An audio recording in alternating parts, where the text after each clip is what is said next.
Today I'm going to talk about what is workaway. If you are budget minded and you are trying to travel the world for free or on a very limited budget, workaway is something that I highly recommend that you do at any age.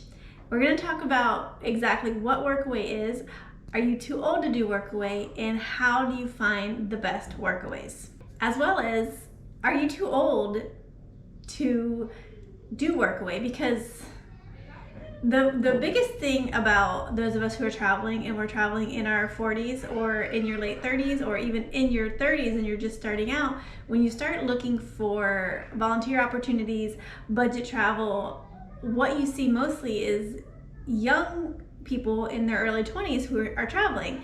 And there are a handful of us who are over 40 and we budget travel, we stay in hostels and we do workaways. But it seems like the market is pretty saturated with the younger generation, which is great, and I am happy that they're promoting travel. However, there still are people like me who do workaways. So what is workaway? First, I want to talk about a little bit about my experience as a workawayer. Workaway is a great opportunity for you to mix with locals as well as do something on your travels. And of course, yes, typically you get exchange for free room and board. Sometimes it includes food, sometimes it does not include food. We'll get more into that in a few minutes. So basically, I have been doing workaway since 2018 when I started traveling. And when I started, I was typically the oldest one in the group. When I started traveling, I was 38. Now that I'm 43, I am definitely one of the oldest in the group. So you kind of feel a little bit like, is it for me? Can I do workaway even when I'm older? And the last place I was at, there was actually another guy who was about my age, and then there was people in their 30s and then a bunch of people in their 20s. And it is still fun. You can still do workaway. So basically what workaway is, it's a online platform. It costs $49 a year for a single person and $59 a year for a couple. So if you know someone and you want to travel with them, and you can have your own site together and you can travel and work away as a pair, it saves you a little bit of money. With that said, sometimes when you travel as a couple, if the workaway only wants to take one person, then you're gonna have to look for somewhere that's gonna take two people. So it's a little bit, I've heard it's a little bit more difficult, but basically workaway is a volunteer exchange program. And depending on the workaway, sometimes they offer you a free bed, sometimes they offer you a free bed in meals, sometimes it's breakfast only, sometimes it's dinner. If you do have to buy your own meals, they usually specify in the description. So I have done where they include all food, and I have done where they include no food. If they include no food, typically the workload is less. Sometimes you work 4 hours a day, sometimes you work 3 hours a day, sometimes you work 5 hours a day. If you do 5 hours a day, 5 days a week, I can guarantee you it's gonna be food included, or at least one meal a day. It might not be all 3 meals, but I have also been on places that have included free room and board 100% of all my meals. And the work on those ones are typically a little bit more intense, and that is why they compensate you with feeding you. So it is really important, I think, when you are looking for a workaway host, number one, find something that you are going to enjoy doing. Like, I love working on the farm. It's hard work, and I love working with animals. So farms usually go hand in hand with animals. So the workaways I've done with animals have been hands down my favorite. I spent about a month in Thailand working with elephants. It was amazing. And then I spent 2 months in Patagonia working with horses and dogs. Absolutely my favorite workaway I've ever done. I have videos on them all. So if you are interested in not working with animals, then search if you want to do yoga. You can find a yoga retreat. If you want to teach, help teach English places. So you can put in the search bar English, and everything will pop up. However, with that said, when you do book a workaway host, I recommend that you read the entire profile. And sometimes the workawayers will tell you at the bottom, type this in the top if you read this whole post, because they actually want you to read their whole post, because they really do explain exactly what they are expecting of you. Sometimes when you skim over them, and then when you're on the workaway, you go back to say, oh, did it say that? you can go back and say, oh, it did say that. I didn't realize that. Maybe it's something that you don't like to do, but they told you in advance. If that happens, you can always talk to the host. Most of them are old travelers. They're ex-travelers who have decided to settle down and they want to host people and do this volunteer exchange. So usually the hosts are really flexible. So if you're like, I don't really want to do that, or I don't like doing that, they will give you either something else to do, or also you can leave. It's a volunteer. So you can tell them, it's not what I expected and I'm really sorry, but I'm going to leave. Most people will 100% understand because they don't want you there if you don't want to be there. So it is supposed to be a cultural exchange, and it is supposed to be a fun cultural exchange. You're interacting with other people from other cultures. So if you're going to be unhappy, they're not going to want you to stay. They want you to be happy. They want you to go somewhere that you're going to enjoy and thrive at versus somewhere that you are miserable and don't want to be at. So just talk to them. But I do recommend reading the entire post because they will tell you exactly what they want in the post. And then you can message them. And when you're having a dialogue via Messenger, you can ask, what are my hours? I actually recommend asking, what are my hours? What is included? What are the activities? Are there activities? Or am I expected to, have an activity, or do you want me to bring something to do? Sometimes they ask you to bring something from your country that you want to share. Very normal, especially if you're working with kids. Also, you should ask, the food. They will ask you if you're vegetarian or vegan and what you eat, especially if they're providing the food. They will try to accommodate you, but let them know up front. And they will ask you, do you want day, night? Especially if you're working in a hostel, they'll ask you the hours, and you can say, I really prefer this, I really prefer that. And if it's not a fit in the beginning, at least you are clear on what you are expecting, and they're clear on what they're expecting. So when I go, I prefer to work somewhere with animals and with horses and dogs and cats, and I don't really care. And I prefer to work somewhere with day shift. I went to a hostel once and they asked me if I wanted day or night, and I said day, and that was the cleaning shift. I would rather do that and clean than work night shift at the reception desk. So you have options. So talk to them, let them know, and they will tell you if food's included, if food's not included. Some of them will ask you to pay toward the food.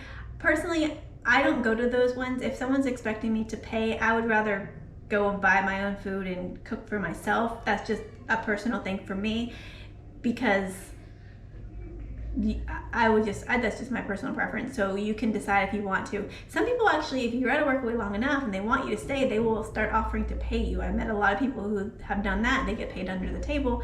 So it's a good way to earn extra money, but you will do more work. So that's why they're going to compensate you. They're going to give the free room and board or the food if that's, an equal exchange. However, one exchange becomes higher, then they will compensate you for that as well. Most of them.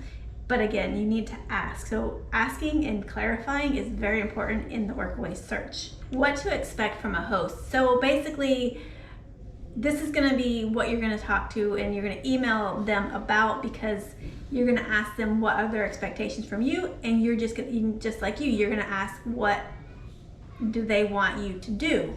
So when you get there, sometimes when you get there, you're not going to have a clear idea, especially if you haven't had this dialogue before you went. And they will say, the hours are, maybe I worked somewhere once, so the hours were 8 to 12, 8 to 11 if you finish your work sooner. That was great. I would always finish early, so I worked 4 hours a day. They'll usually tell you we do 4 hours a day, 5 hours a day, 5 days a week, depending on the country. Some countries you're only expected 3 hours or 4 days a week. So it depends. So always ask, and then ask, do we have dinner together, lunch together, breakfast together, or do I cook for myself? Do you provide the food and then I cook? So it's always good to know what you're getting yourself into. And the host will, if you go to one that's organized, they will tell you exactly what they expect.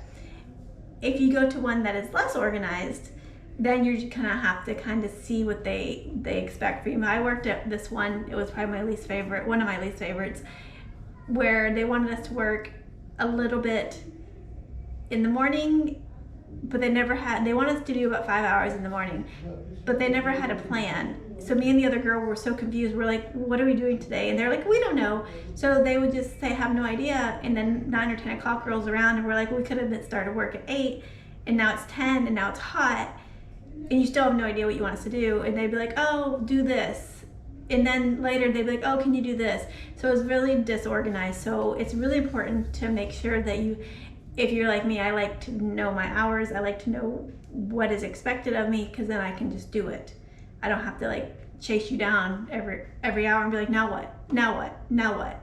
I like you to give me a list, tell me what to do, and I'll do it. However, some are more flexible depending on the country, and if you're okay with that, then that's perfect. But I am not okay with that. So the ones like that, I tend to not stay as long or stay only like a week and see how it goes. Typically, I also book for only 1 to 2 weeks, and then if I like it, I will stay longer. And if I don't like it, I will still usually finish out my week or two, and then I'll leave. And it's not that I don't like it, it's just one that I prefer not to stay longer at.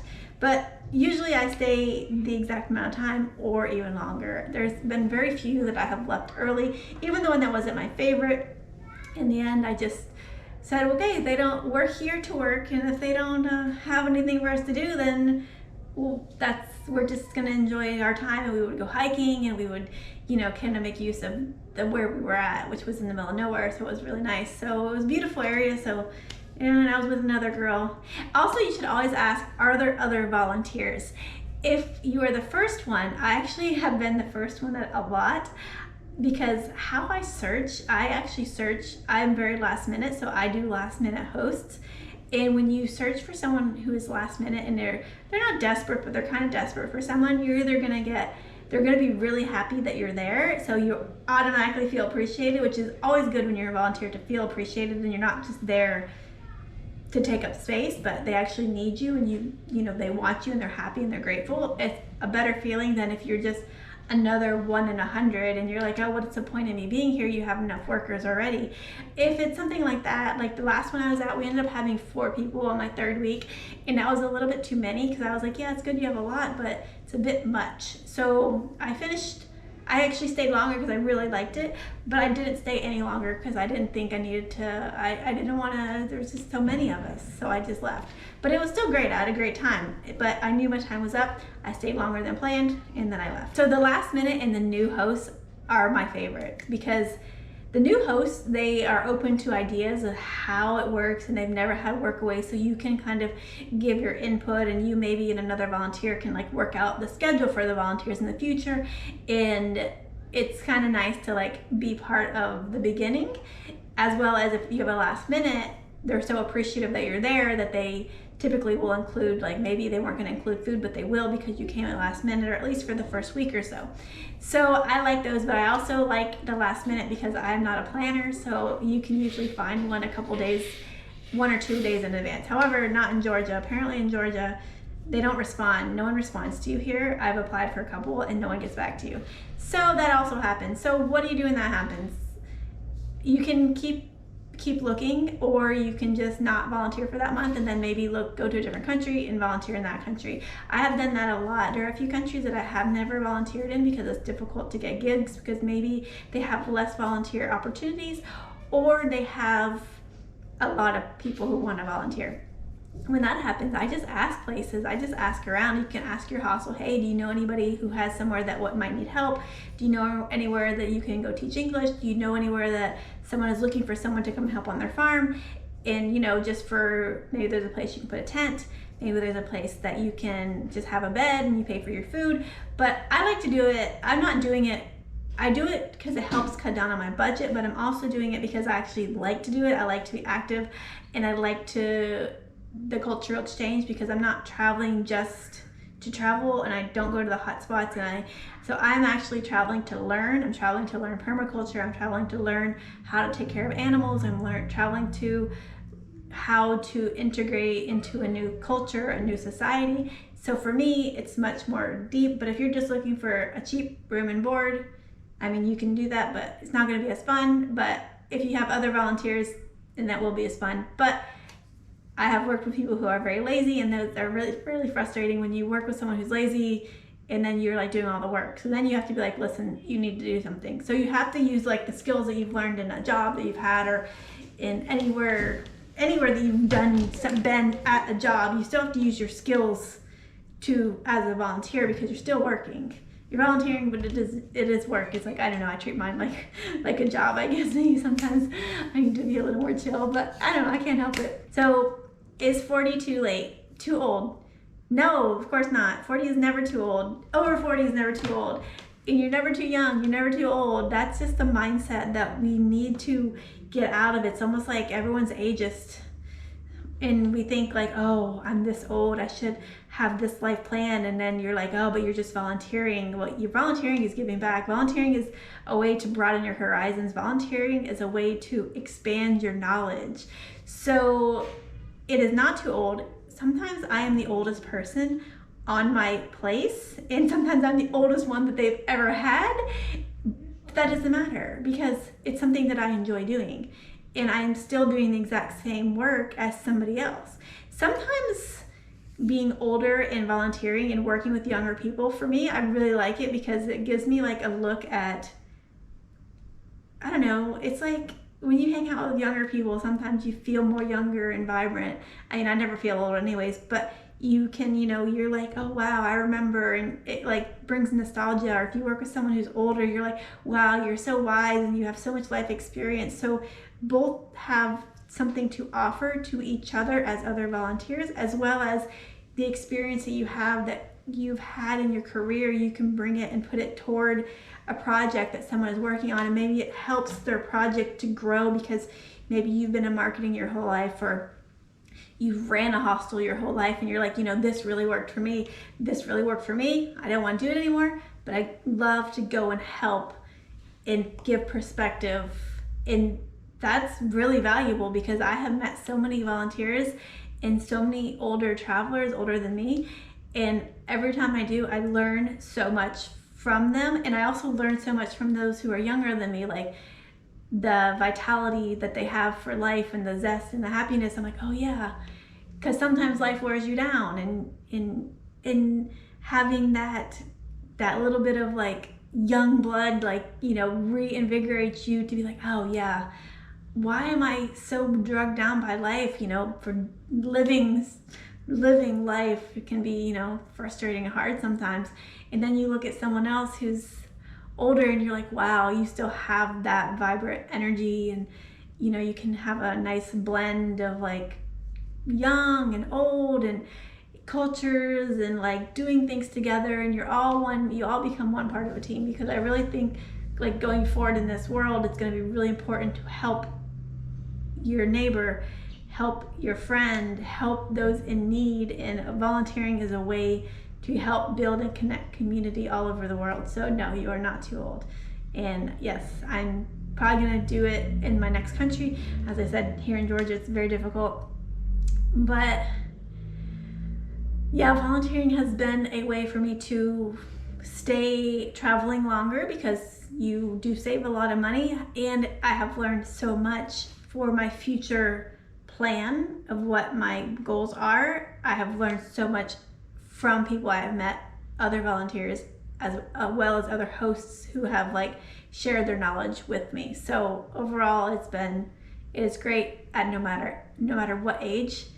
And it's great because it's so fun, easy, and chill, and it's just a great thing to do, in my opinion. I mean, volunteering not on a workaway is great, because it does something to you to work with other people, and having no expectations, like doing something because you want to do it, not because you need to do it. There's something in that. Anyways, so thank you so much. Don't forget to subscribe if you want, and I will talk to you soon. Bye.